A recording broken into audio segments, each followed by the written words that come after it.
we'll steer clear of hockey games and national anthems. And we're still, Americans are still our great neighbors. And it's such a pity to see all this stuff going down.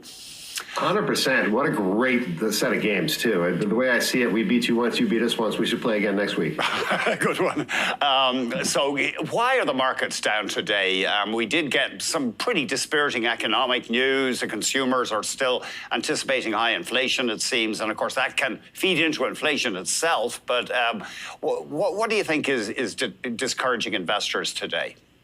Yeah, University of Michigan does a current situation confidence survey, and this was the final result of that. So they had published that 2 weeks ago, and then this is the final version. And a lot of folks expected that the inflation expectations and the confidence numbers might tick up a little bit once they calculated everything, and they didn't. They went in the wrong direction. So first and foremost, it's important to state that this is survey, so it's soft data, and this is asking people what they think inflation will be like 1 year out, 3 years out, 5 years out, et cetera.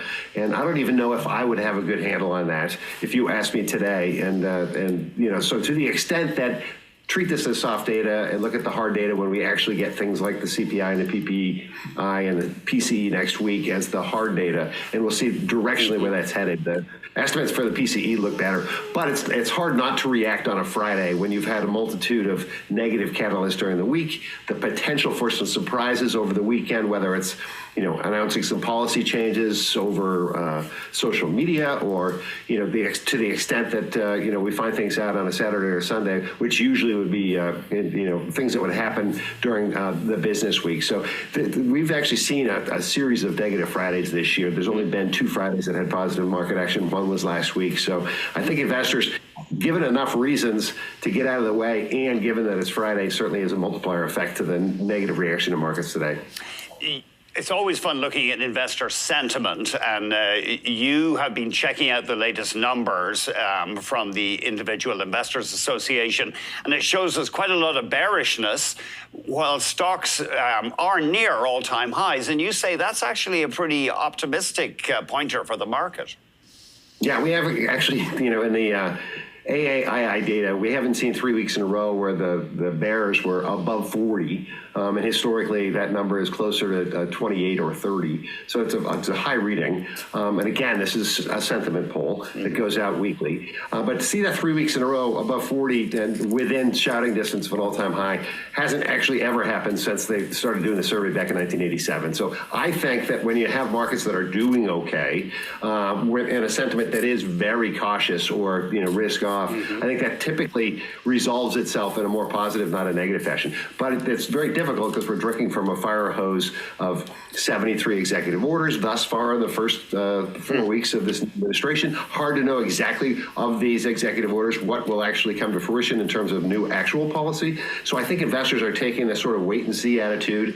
And then, of course, you throw in a couple of names like Walmart and UNH that are getting banged around this week after results and after a look into UNH's practices. So you've got a recipe for a little bit of unease heading into a weekend. Let's put up a 5-year chart or 1 year chart for the S&P 500. Looking at earnings and projections, you reckon the S&P 500 could reasonably get to 6,800 this year? Yeah, so it's basically using what now is the consensus estimate for the S&P 500 index's earnings for 2025, and then putting the same multiple we've seen for the last 5 years on that on a trailing basis. That basically gets you to that number. Never thought that we'd get there in a linear fashion, and certainly thought that the first quarter of this year would be fraught with a lot of this uncertainty, and I think that's what we have. We've got a uncertainty about what policy will look like, certainly uncertainty about what the Fed will likely do. We think the Fed's on hold until the third quarter of this year, doing anything while they let the process of new policies sort of settle in. And the interesting thing about all of this is none of the new policies that are being addressed in the first couple of weeks of the administration are the positive ones, if you will, or the things that would be market friendly. So we're really not talking about things like lighter regulatory touch or lower corporate taxes. All we're hearing about is who we're going to tariff next and what that means for inflation and actual equity flows. And I think that's why investors are looking at this and saying, we thought we had a pro-business administration. We have to hear about the tough stuff first, and later we'll get some of the lighter regulatory touch and those things that likely, sort of counterbalance some of the negatives here. Yeah, that is interesting.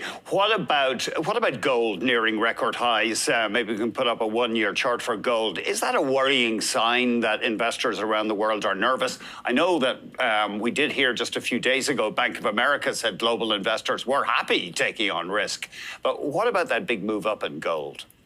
Yeah, it's amazing. If you back that chart up to 20 years and looked at that sort of 12-year flat line that gold did, forming a perfect cup and handle, it broke out of that last summer. And that's actually the technical signal that started this ball rolling. And ever since then, it really hasn't looked back. Now, the compelling argument for that is there a lot of geopolitical uncertainty in the world? Certainly. Are we concerned about inflation, U.S. dollar debasement, major foreign currency debasement? And certainly, our central banks preferring to have more gold on their balance sheets, and all of that is true. And I think that the third thing, and probably as important as anything, is the ease of use now that we have a very perfect ETF in the GLD. It's the only commodity ETF that's out there that actually holds the commodity behind it, and it's very liquid. So the ease of use, in fact, when you and I first started talking about gold, you actually had to put it somewhere and keep it safe. The GLD gives everybody ease of access to get in and out of the commodity. So yeah, it's a momentum trade right now. It looks like it's getting a little choppy in the short term. If you look at the RSI on GLD, it's certainly getting there, but I certainly think that there's more tailwinds than headwinds to gold as we head into the rest of this year. Tailwinds than headwinds. Okay. And just finally, and I know we get into geopolitics here and all kinds of thumb-sucking articles have been written about this, but do you think President Trump and his team really want to drive down the US dollar to make American exports more competitive, for example?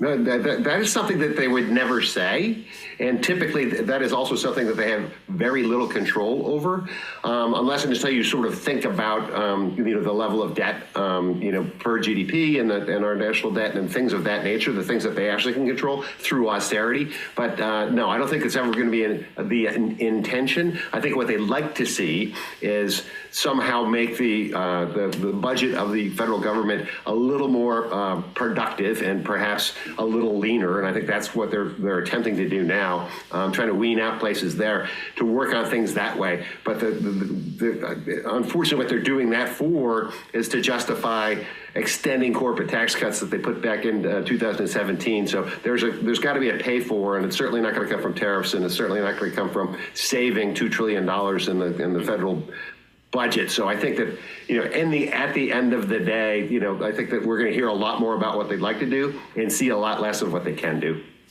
Thank you very much, Art. Have a great weekend. Really appreciate it.